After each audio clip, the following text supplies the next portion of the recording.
The Bottomless Pit by Lars Thor.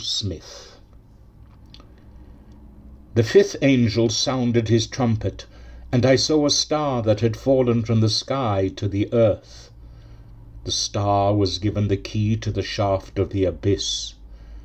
When he opened the abyss, smoke rose from it like the smoke from a gigantic furnace. The sun and sky were darkened by the smoke from the abyss. And out of the smoke locusts came down on the earth and were given power like that of scorpions of the earth.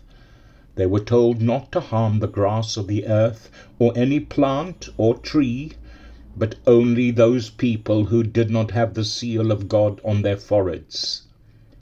They were not allowed to kill them, but only to torture them for 5 months. And the agony they suffered was like that of the sting of a scorpion when it strikes. During those days people will seek death but will not find it. They will long to die, but death will elude them. Revelation 9, 1-6. Beneath the ancient stone so cold, where shadows whisper tales untold, a yawning maw of dark descent, a gateway grim with horrors blent. No mortal light dares pierce the gloom within that pit, a cursed tomb, where winged fiends and whispers creep, and secrets lie in endless sleep.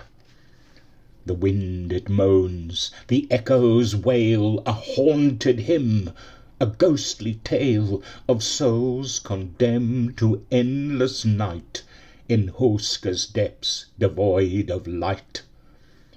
Beware the stone, the cursed gate, where evil stirs and seals your fate, for in that pit where shadows dwell resides the toll of death's dark knell.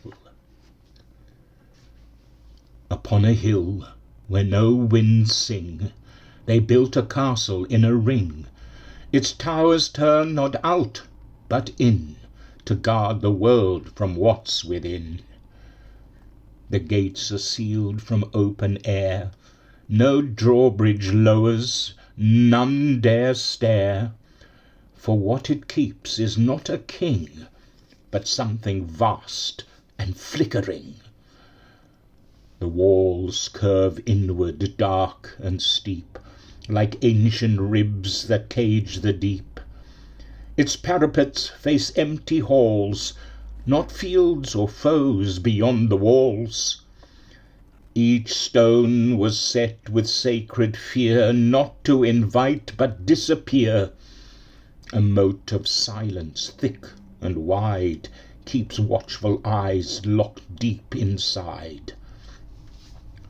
The guards don't guard with sword or flame, but chants and glyphs, and none dare name the thing that stirs behind the gate, the hunger that forgets to wait.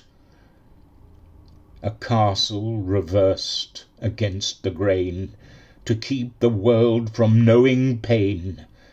Not sanctuary, not a throne, but prison for a thing unknown. And should the mortar ever crack, or just one watchman not come back, the walls will turn like opening hands, and darkness spill across the lands. They chained him not for guilt nor crime, but bought his life with borrowed time. A nameless soul, a desperate man, whose freedom hung on one dark plan. Descend, they said, and you may go. Speak what you see, what waits below. The pit yawned wide, a breathless throat, a wound in stone too deep to float. He cursed the cold, the stink, the rope, but clutched it still, his final hope. No wind moved there, no sound, no light. The rope uncoiled into the night.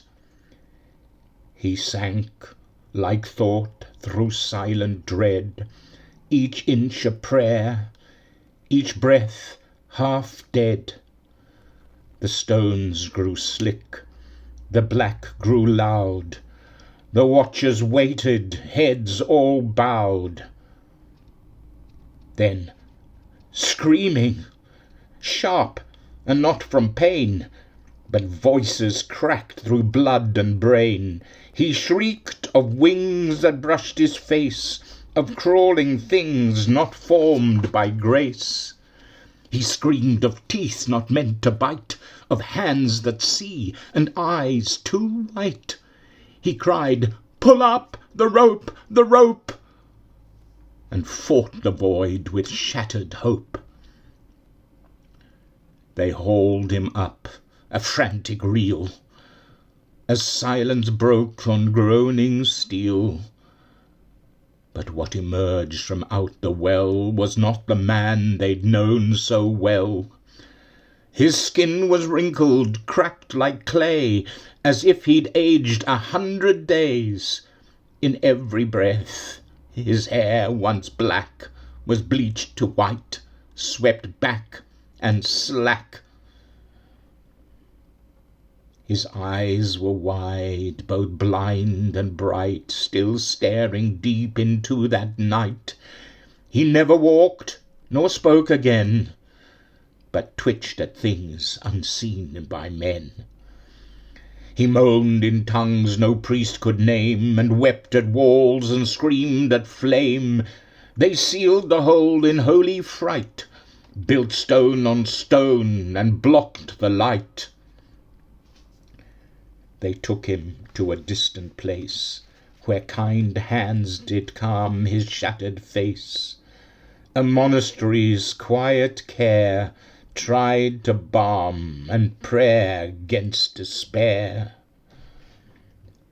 He rocked in corners, stared through walls, and shrieked when candlelight would fall. No wound, no fever, soul or bone, yet death came swift and came alone. He passed on dawn's pale second day, his face contorted white with grey. No blade, no plague, no mortal sin. He died of fear that bloomed within. And so they sealed the gaping tomb with slabs of iron, ash, and rune. No shrine, no name, no bell, no grace. Just weight to hold it in its place. Not walls to keep invaders out, but built to bind what crawls about. A prison, not a citadel, to chain the throat that leads to hell. And you who read these lines today know this is more than myth or play. For on a summer's breathless day, not long ago, not far away, the seal was cracked, the stone gave in. A breath rose up, cold, black, and thin. And through that wound, without a sound, the darkness slipped above the ground. It walks again, not bound by name, and feeds on fire, war, and flame. The world now burns in fevered fear, and what was once contained is here.